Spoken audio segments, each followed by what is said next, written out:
Cuman perlu diingat, istana di dalam surga itu tidak terbuat dari beton, tidak terbuat dari semen, tidak terbuat dari apa namanya itu, besi-besi. Enggak. Terbuat dari apa istana di surga? Terbuat dari emas, terbuat dari perak, terbuat dari batu mulia, berlian, zamrud, apalagi zabarzat, apalagi merah delima, fairus, apalagi apa yang kita suka. Kita tidak bisa bayangkan umpama nih ya, istana itu nggak usah besar-besar lah, semasjid gini aja, nah, terbuat dari emas, berapa kilo emasnya kira-kira. Oh, nanti dicuri emasku, nggak ada lagi pencuri di sana. Nggak berharga sudah emas itu di sana tuh. Kenapa? Masing-masing berisi emas sudah.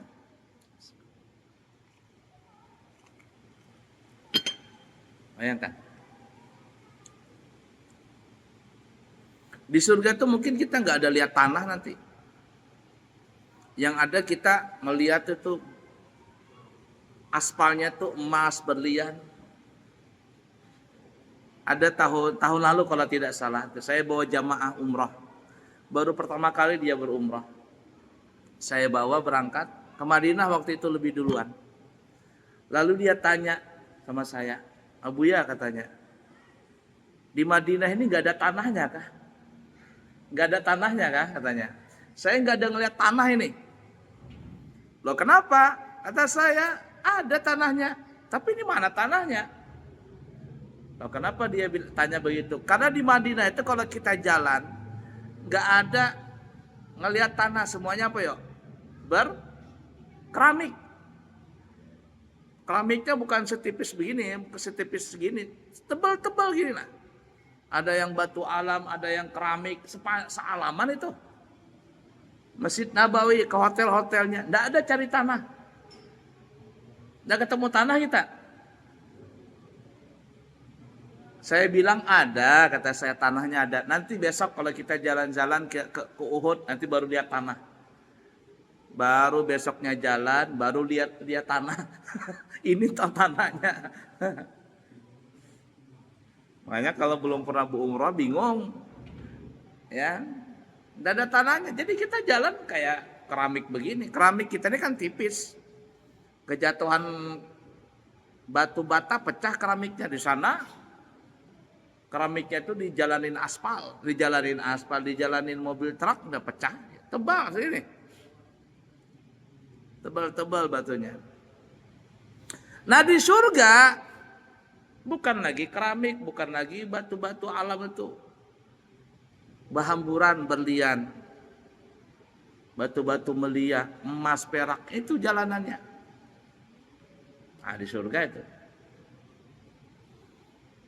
kita bisa mendapatkan itu kalau kita membangun masjid atau andil ikut bangun masjid. Ya tapi sesuaikan.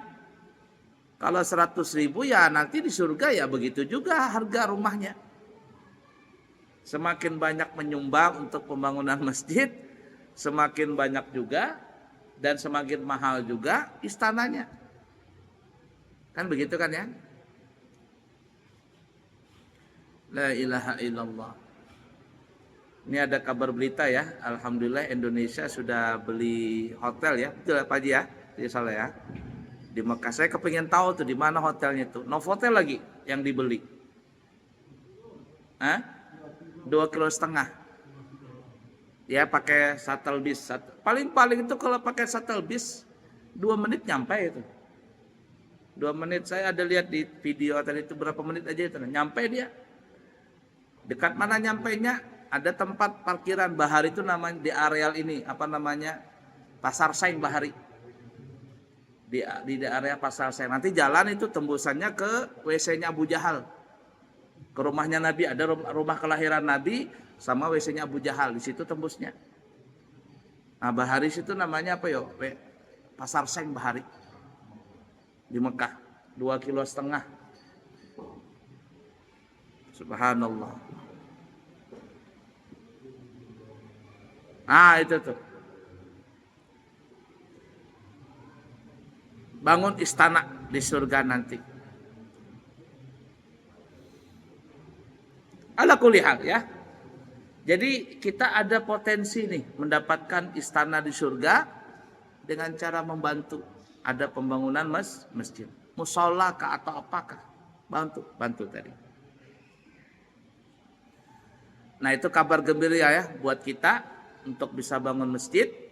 Karena nanti Allah bangunkan istana kita di dalam surga nanti. Cuman, perhatikan ini. Nabi juga mewanti-wanti bahwa salah satu tanda dekatnya hari kiamat adalah di akhir zaman orang-orang itu berlomba-lomba dalam membangun dan bermegah-megahan di dalam menghiasi masjid. Tetapi orangnya sedikit untuk yang salat di situ. Pertanyaannya, apakah sudah sampai zamannya di zaman kita ini atau tidak? Kayaknya sudah nyampai kita ini. Ya Pak Haji lah, mohon maaf nih Pak Haji nih. Karena di pemerintahan nih. Kita lihat sajalah kapasitas jamaah dengan masjid yang ada di mana-mana. Terutama kita di Indonesia ini kan, di Balikpapan yang saya tahu nih ya. Ada yang namanya masjid biasa. Naik sedikit namanya masjid apa namanya? Masjid Jami kah? Masjid Jami. Naik sedikit lagi levelnya namanya masjid besar. Naik sedikit lagi Masjid Agung. Naik lagi namanya Islamic Center. Kalau kita ini kan masjid apa namanya? Masjid biasa aja kan? Masjid biasa aja ini. Masjid Jaminya di mana di sini? Masjid Jaminya di mana? Hah? Tumaritis. Ah, Masjid Jaminya. Masjid besarnya di mana kita? Kalau masjid besar itu kalau nggak salah setiap kecamatan. Ya kah? Setiap per kecamatan ada masjid besar. Kalau Masjid Jami setiap per kelurahan. Masjid Agungnya di mana? Di Atakwa. Masjid Agung Kota Balikpapan. Karena dekat kantor wali kota. Islamic Centernya mana? Di sana. Di Ring Road. Di Timur Tengah yang kami tahu itu cuma ada 2 masjid itu. Masjid biasa dengan masjid jami'. Kalau masjid biasa itu adalah masjid yang digunakan untuk sholat 5 waktu. Tapi tidak digunakan sholat Jumat. Namanya masjid biasa. Coba bapak-bapak yang berangkat umrah di sekitar Masjidil Haram, di sekitar Masjid Nabawi, itu banyak masjid. Di samping Masjid Nabawi itu ada namanya Masjid Sayyidina Abu Bakar, ada Masjid Sayyidina Umar, ada Masjid Bilal. Dipakai sholat 5 waktu di sana. Tapi kalau sholat Jumat, semuanya pergi ke Masjid Nabawi. Kalau dipakai Jumat juga, masjid selain Masjid Nabawi atau Masjidil Haram, naik dia levelnya menjadi Masjid Jami'. Berarti apa tuh? Masjid yang digunakan 5 waktu dan juga digunakan untuk sholat Jumat. Kalau kita kan tidak. Ya tadi namanya macam-macam. Masjid biasa, Masjid Jami'. Masjid apa lagi? Masjid Agung. Kalau masjid biasa di mana-mana bisa bangun masjid. Bahkan di Balikpapan ini bersebelahan jalan masjid sudah. Kayak di mana tuh? Karangbugis sekarang mana tuh? Masjidnya santungnya masjid apa namanya itu? Sebelahnya Masjid LDII. Seberang jalan saja. Di Kampung Tembel tuh ada masjid. Kompleks satu kompleks, saya tidak sebutkan kompleksnya. Satunya Masjid Sifulan, satunya Masjid Sepulan. Berkuat-kuatan corong. Kuat-kuatan corong. Di Tenggarong tuh ada yang lucu, orang berkisah. Jadi masjid ini bersebelahan, seberang jalan juga. Dan dua-duanya kalau sholat Jumat penuh. Arti penuh itu ya penuhlah masjidnya. Karena dekatan kuat-kuatan corong, kan ya gini ya, umpama hadap kiblat ke sana. Yang satu masjid di depan menghadap ke sana, yang satu di belakang menghadap ke sana juga. Jadi karena yang di belakang ini corongnya ke depan sana, jadi pas sholat Jumat ya, sholat Jumat, yang di belakang ini, masjid di belakang kecepatan Allahu Akbar katanya. Yang di depan ini kirain ruku atau sujud, ikut yang di belakang sini. Paham kada? Allahu Akbar, jadi yang di depannya Allahu Akbar, padahal yang di depan belum lagi. Nah itu saking berkuat-kuatan corongan itu. Padahal sebenarnya kan bangun masjid itu ada tata caranya. Setahu kami begitu. Tanya Pak Haji Soleh. Ini Pak Haji lah. Di Kemenak tuh ada izinnya, nggak sembarang. Tapi kita ini pokoknya ada komunitas bangun. Ya, bangun itu kan ya. Sebenarnya ada itu tata caranya. Dan memang dalam Islam begitu, dalam syariat kita. Membangun masjid itu ada aturannya. Masjid apa yang maksudnya? Masjid untuk sholat 5 waktu dan sholat Jumat. Ada aturannya. Tapi kalau hanya membangun masjid 5 waktu tidak sholat Jumat, orang kita nyebutnya apa ya? Langgar. Langgar nih ya. Langgar, surau. Itu mau banyak gak apa-apa. Makanya di Timur Tengah terutama di Hadramaut itu cuma ada 2 istilah. Masjid dan masjid jami'. Kalau masjid itu berdekatan. Setiap gang ada. Ini gang satu nih masjid nih. Sebelah sananya masjid lagi sudah. Bersaungan corong. Rame. Kalau Allahu Akbar, saingan semuanya. Tapi kalau sholat Jumat jadi satu di masjid jami'. Jadi satu. Nah kita ada di sini bersaing-saingan. Teganal dikit sudah bikin masjid sudah. Sebenarnya ada aturan lain. Jadi intinya masjid jami', masjid yang digunakan salat Jumat itu nggak boleh banyak. Kalau mau bikin masjid atau istilah kita langgar, itu makin banyak makin baik, nggak apa-apa. Nah istilah kita langgar, kalau di sana namanya masjid biasa. Musola itu beda dengan langgar. Kalau istilah musola itu, kalau kita melihat istilah yang dipakai dari orang Arab, namanya musola itu adalah tempat sholat yang di dalam satu bangunan. Itu musola namanya. Kita punya rumah, di tempat ada satu kamar ruangan untuk sholat, itu namanya musola. Dia dalam satu bangunan ada tempat sholat, musola namanya. Di kantor umpama, dalam satu kantor, kemudian ada ruangan khusus, itu tempat sholat, namanya musola. Itu musola. Di mall kah, di pasar kah, musola. Tapi kalau dia berpisah dari bangunan, kalau di sana namanya masjid. Kalau di sini kita nyebutnya apa ya? Langgar. Nah, jadi ingat nih. Jar Nabi, kita ulangin ya. Salah satu tanda hari kiamat itu adalah banyak orang berlomba-lomba bangun masjid. Tetapi ibarat kata yang sholat sedikit. Tidak sesuai dengan kapasitas masjid itu. Disebutkan dalam hadis Imam Abu Daud atau Imam Ibnu Majah ya. La taqumus sa'atu hatta yatabahan nasu fil masajid. Tidaklah terjadinya hari kiamat, atau bisa kita artikan salah satu tanda dekatnya hari kiamat adalah manusia bermegah-megahan di dalam membangun masjid. Besar-besaran, indah-indahan. Coba kita sekarang lihat aja, masjid itu modelnya macam-macam dah ya. Ada yang minimalis, ada yang yang kayak kaisar, bangunan kaisar. Apa istilah zaman orang itu?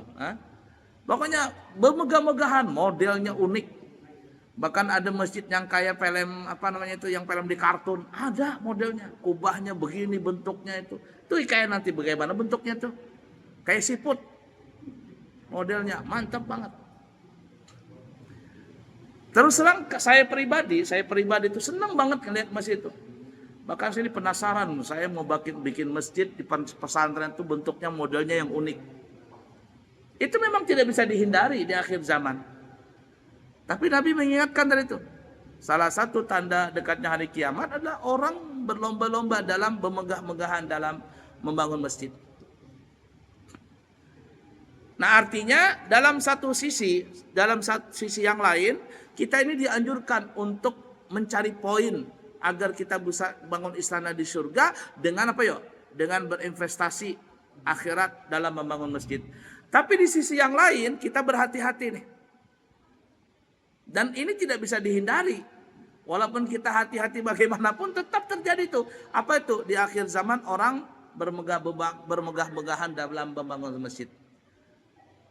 Artinya gini ya, kita ini ditantang untuk bukan hanya membangun fisik masjid, tetapi kita ditantang untuk membuat atau mengembangkan atau membuat atau apa istilahnya karakter orang yang masuk ke dalam masjid. Jamaahnya bahasa kita, karakternya itu. Membangun masjid, masya Allah, banyak yang mampu, tapi berapa yang mampu bisa membuat karakter jamaah itu untuk mencintai masjid? Nah, ini yang berat. Yang ada apa kita nih, masjid itu jadi ya tadi. Mohon maaf ya, mudah-mudahan di sini nggak ada. Di tempat lain tuh ada masjid menjadi apa ya? Bukan menghidupkan masjid, tapi mencari kehidupan di masjid. Bukan memakmurkan masjid, tapi mencari kemakmuran di masjid. Lah buktinya, ini mohon maaf ya, di sini nggak ada, di sana. Itu kalau masjidnya banyak duitnya, sudah berebutan jadi penghulu apa itu? Jadi pengurus, berebutan. Bahkan buku-buku, kubu ini, kubu itu. Dan berapa banyak kita nggak usah jauh-jauh di balik papan nih, hantaman pengurus lawan pengurus di dalam masjid. Untuk apa? Memperebutkan jabatan itu. Tapi kalau masjidnya nggak ada duitnya, saling tunjulan, jadi pian aja jadi ketua. Jangan, aku nih sudah tua, ikam aja. Kenapa? Duitnya nggak ada. Tapi kalau duitnya banyak, berebutan. Entah kenapa kah? La ilaha illallah. Nah, itu bedanya memakmurkan dengan mencari kemakmuran. Menghidupkan dengan mencari kehidupan. Itu berbeda itu. Ada orang tidak pernah ke masjid. Tapi kalau sudah mau dekat lebaran, seminggu sebelum lebaran rajin ke masjid. Kenapa? Berbagi zakat jadinya. Hari biasa nggak ada ke masjid. Tapi kalau sudah mau dekat hari raya Idul Adha, rajin ke masjid. Jadi panitia pulang. Sekali tuntung memotong sapi berkarung-karung mengangkat daging tulang ke rumah. Nah ini nih memakmurkan, bukan memakmurkan, mencari kemakmuran, bukan menghidupkan, mencari kehidupan. Ini yang berbahaya. Dan berapa banyak nggak usah jauh-jauh lah, kita di Balikpapan saja. Mohon maaf nih ya, yang ada yang ketuanya, ada bendaharanya, ada pengurusnya mengambil duit masjid. Tidak 1-2 itu. Ya. Ada yang 500 juta, 100 juta, macam-macam kasus tuh. Nah, jadi kita ini dalam satu sisi kita ini disuruh untuk bangun masjid. Tetapi dalam sisi yang lain, Nabi itu menyuruh jangan hanya bangun masjid. Tetapi kita ini berusaha bagaimana kita menciptakan, membangun karakter-karakter orang-orang yang cinta masjid.